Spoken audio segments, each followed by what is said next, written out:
السلام علیکم۔ آج پیر ہے جنوری کی 10 تاریخ۔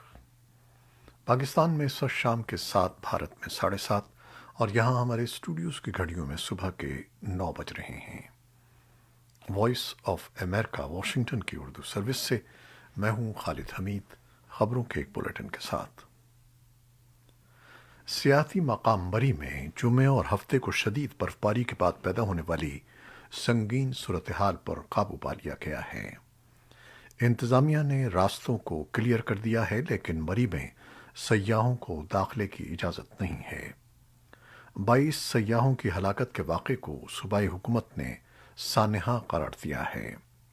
اس سانحے کی وجوہات جاننے کے لیے ایک تحقیقاتی کمیٹی بھی تشکیل دی گئی ہے۔ تحقیقاتی کمیٹی 7 روز میں تحقیقات مکمل کر کے اپنی رپورٹ پیش کرے گی اور مستقبل میں اس طرح کے واقعات کی روک تھام کے لیے اپنی تجاویز دے گی۔ وزیر اعلیٰ پنجاب عثمان بزدار کو مری واقعے سے متعلق پیش کردہ ابتدائی تحقیقاتی رپورٹ کے مطابق برف میں پھنسی گاڑیوں میں مرنے والے سیاحوں کی موت کاربن مونو آکسائیڈ کی وجہ سے ہوئی ہے۔ رپورٹ کے مطابق 3 سے 7 جنوری تک 1,62,000 گاڑیاں مری میں داخل ہوئیں اور 7 جنوری کو 16 گھنٹوں میں 4 فٹ برف پڑی۔ اسی اثنا میں 16 مختلف مقامات پر درخت گرنے سے ٹریفک کی روانی متاثر ہونے کے ساتھ ساتھ راستے بھی بند ہو گئے۔ مقامی صحافی ظفر اقبال نے پیر کو وائس آف امریکہ سے گفتگو کرتے ہوئے کہا کہ مری کو جانے والے مرکزی راستوں کو کھول دیا گیا ہے، لیکن سیاحوں کے داخلے کو روک دیا گیا ہے۔ خیبر پختونخوا کے دارالخلافہ پشاور سے ملحقہ قبائلی ضلع خیبر کی تحصیل جمرود میں سیکیورٹی فورسز کے ایک کیمپ میں فائرنگ کے واقعے میں 4 اہلکار ہلاک ہوئے ہیں۔ سرکاری طور پر اس واقعے کی تصدیق کی گئی ہے، مگر اس کی نوعیت کے بارے میں مزید تفصیلات جاری نہیں کی گئیں۔ بتایا جاتا ہے کہ سیکیورٹی فورسز کے ایک صوبیدار نے مبینہ طور پر فائرنگ کر کے 3 اہلکاروں کو گولیاں مار دیں اور بعد میں خود کو گولی مار لی۔ اس واقعے کے بارے میں فوج کے شعبہ تعلقات عامہ کے ایک افسر نے رابطہ کرنے پر بتایا کہ کوئی واقعہ تو ہوا ہے، مگر ابھی تک مزید تفصیلات سامنے نہیں آئی ہیں۔ افغانستان کے صوبے ننگرہار کے ضلع لال پور میں پیر کے روز ایک اسکول کے سامنے دھماکے میں 9 طلبہ ہلاک اور 4 زخمی ہو گئے۔ صوبائی گورنر کے دفتر نے کہا کہ ایک بیان میں بتایا کہ دھماکہ پرانے مارٹر شیل کی وجہ سے ہوا ہے۔ بیان میں کہا گیا ہے کہ زخمیوں کو جلال آباد کے علاقائی ہسپتال منتقل کر دیا گیا ہے۔ طالبان نے باضابطہ طور پر تصدیق کی ہے کہ ان کے وفد نے تہران میں احمد مسعود اور کمانڈر اسماعیل خان سے ملاقات کی ہے۔ مولوی امیر خان متقی نے صحافیوں کو بتایا ہے کہ انہوں نے گزشتہ روز ایران کے دورے کے دوران احمد مسعود، کمانڈر اسماعیل خان اور دیگر افغان رہنماؤں سے ملاقات کی اور انہیں بتا دیا کہ وہ بغیر کسی تشویش کے افغانستان واپس جا سکتے ہیں۔ مولوی حبیب اللہ حسام نے امیر خان متقی سے ملاقات کی تصدیق کی ہے، تاہم ملاقات میں شامل دیگر افراد کے نام نہیں بتائے ہیں۔ پاکستان کی وزارت خزانہ نے اس بات کی تصدیق کی ہے کہ وزارت کی درخواست پر بین الاقوامی مالیاتی فنڈ نے پاکستان کو قرضے کی اگلی قسط جاری کرنے کے لیے بورڈ آف ڈائریکٹرز کا اس ہفتے ہونے والا اجلاس ملتوی کر دیا ہے۔ منظوری کے بعد پاکستان کو IMF سے $1 ارب کے قرضے کی قسط ملنے کی راہیں ہموار ہو جائیں گی، تاہم اس سے قبل حکومت کو پیشگی اقدامات اٹھانے کو کہا گیا تھا، جس پر فی الحال عمل درآمد باقی ہے۔ ان میں بعض اشیاء پر ٹیکسوں کی چھوٹ ختم اور پیٹرولیم پر لیوی ڈیوٹی عائد کرنے کے ساتھ ساتھ مرکزی بینک کو مزید خود مختار بنانے کی تجویز شامل ہے۔ ان دونوں متعلقہ بل سے متعلق اب تک قومی اسمبلی سے منظور نہیں ہو سکے ہیں، کیونکہ حکومت کو نہ صرف اپوزیشن بلکہ حکومتی بینچز کے ارکان کی جانب سے بھی اس کی منظوری میں مخالفت کا سامنا ہے۔ تاہم پیر کے روز بل قومی اسمبلی کی قائمہ کمیٹی برائے خزانہ نے اکثریتی ووٹوں سے پاس کر دیا، جس کے بعد بل پر اب قومی اسمبلی میں بھی بحث ہوگی۔ وفاقی وزیر خزانہ شوکت طرین نے اس تاثر کو رد کیا ہے کہ بل کی منظوری سے اسٹیٹ بینک آف پاکستان کو ایسی خود مختاری مل جائے گی جس سے وہ پارلیمان کے سامنے جواب دہ نہیں ہوگا۔ تاہم اپوزیشن کے مطابق بل کی منظوری سے ملکی معاشی خود مختاری متاثر ہوگی اور مرکزی بینک کی جواب دہی بھی کم ہو جائے گی۔ نیو یارک شہر میں 19 منزلہ عمارت کے اپارٹمنٹس میں لگنے والی آگ میں 9 بچوں سمیت 19 افراد ہلاک ہو گئے ہیں۔ شہر کے فائر کمشنر نے اسے حالیہ وقتوں کی بدترین آگ قرار دیا ہے۔ میئر ایرک ایڈمز کے ایک سینئر مشیر نے اتوار کے روز ایسوسی ایٹڈ پریس سے ہلاکتوں کی کل تعداد کی تصدیق کی، جبکہ شہر کے ایک اہلکار نے مرنے والے بچوں کی تعداد کی تصدیق کی ہے۔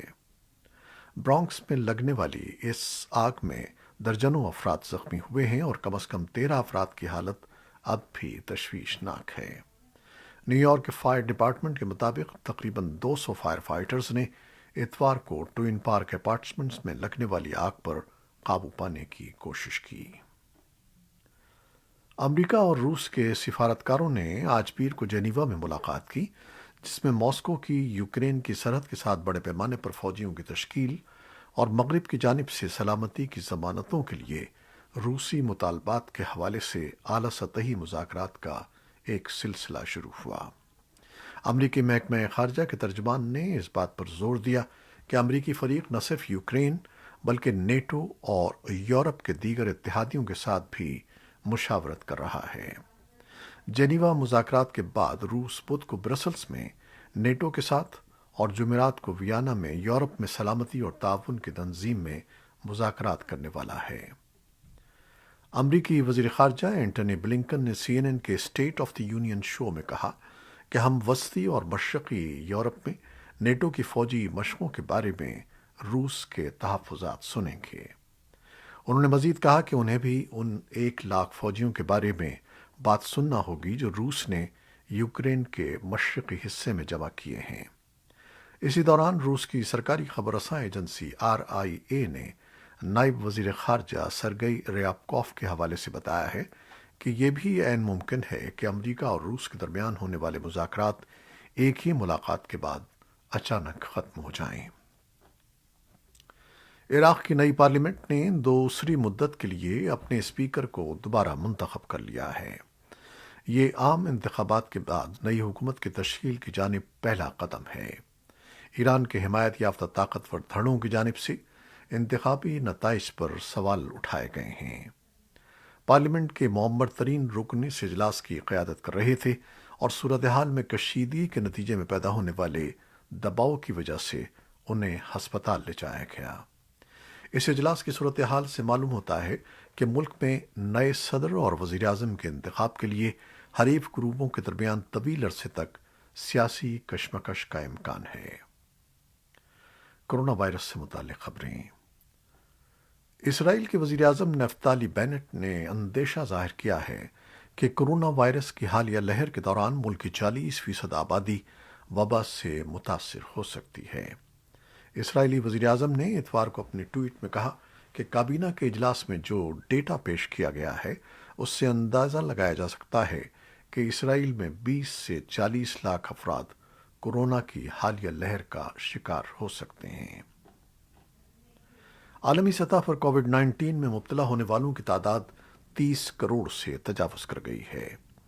عالمگیر وبا کے پھیلاؤ میں آنے والی تیزی کا اندازہ اس بات سے لگایا جا سکتا ہے کہ پہلے 10 کروڑ کے ہندسے تک پہنچنے میں 1 سال سے زیادہ کا عرصہ لگا، جبکہ تیسرے 10 کروڑ کی حد محض 5 مہینوں کے اندر ہی عبور کر لی گئی۔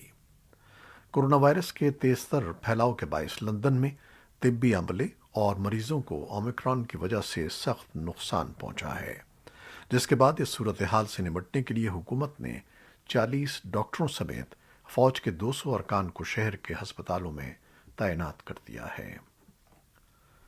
پینٹاگن نے کہا ہے کہ امریکی وزیر دفاع لائیڈ آسٹن کا اتوار کو کووڈ-19 کا ٹیسٹ منفی رہا ہے۔ 1 ہفتے قبل وہ وائرس سے متاثر ہوئے تھے۔ پینٹاگن کے ترجمان جان کربی نے کہا کہ ہم پینٹاگن کے کسی دوسرے سینئر رہنما کے بارے میں نہیں جانتے ہیں کہ جو اس وقت وائرس کا شکار ہوئے ہیں۔ امریکی فوج نے گزشتہ ہفتے اعلان کیا تھا کہ وہ پینٹاگون میں پابندیاں بڑھا دے گی۔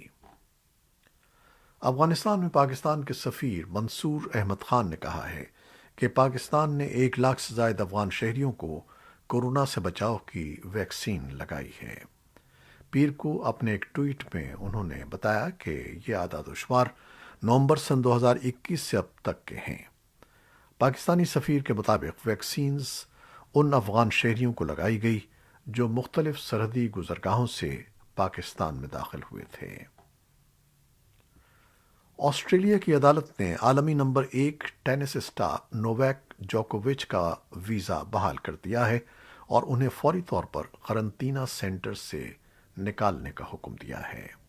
جوکووچ سن 2022 کا پہلا grand slam tournament Australian open کھیلنے کے لیے بدھ کو میلبرن پہنچے تھے، جہاں آسٹریلوی بارڈر فورس نے کورونا ویکسین نہ لگوائے جانے کی وجہ سے ان کا ویزا منسوخ کر دیا تھا۔ جوکووچ نے ویزا منسوخی کے عمل کو عدالت میں چیلنج کیا تھا۔ وہ 9 مرتبہ آسٹریلین اوپن کے چیمپئن رہ چکے ہیں اور 20 مرتبہ گرینڈ سلیم کا ٹائٹل اپنے نام کر چکے ہیں۔ معروف ہالی ووڈ اداکار، ہدایت کار اور سفارتکار سڈنی پوئٹیے مختصر علالت کے بعد امریکہ کے شہر لاس اینجلیس میں وفات پا گئے۔ سڈنی پوئٹیے کی عمر 94 برس تھی، جنہوں نے نہ صرف اپنی جاندار اداکاری سے 7 دہائیوں تک ہالی ووڈ فلموں میں کام کیا، بلکہ 1964 میں بہترین اداکار کا ایکیڈمی ایوارڈ جیت کر کئی غیر سفید فام اداکاروں کے لیے آسکر کی راہ ہموار کر دی۔ ان سے قبل امریکہ میں سیاہ فام اداکاروں کو یا تو معاون کردار کے طور پر جگہ ملتی تھی یا پھر سیاہ فام کمیونٹی کے لیے بننے والی فلموں میں کردار ملتے تھے۔ البتہ سڈنی پوئٹیے نے نہ صرف اس دیوار کو گرایا بلکہ آنے والی نسلوں کو بھی اپنے خواب پورے کرنے کی راہ دکھا دی۔ یہ تھیں وہ خبریں جو فیس بک لائیو پر ہم نے آپ کے لیے پیش کی۔ ہماری ویب سائٹ، یوٹیوب اور پوڈ کاسٹ پر یہ بلیٹن پوسٹ کر دیا جاتا ہے۔ جب آپ ہمارے بلیٹن کو شیئر کرتے ہیں تو لاکھوں لوگ اس بلیٹن کو دیکھ پاتے ہیں۔ آپ کے تبصرے ہمیں ملتے رہتے ہیں، جس کے لیے ہم آپ کا شکریہ ادا کرتے ہیں، تو ہمارے اس بلیٹن کو شیئر کرنا نہ بھولیے گا۔ خالد حمید اب اجازت چاہتا ہے۔ اللہ حافظ۔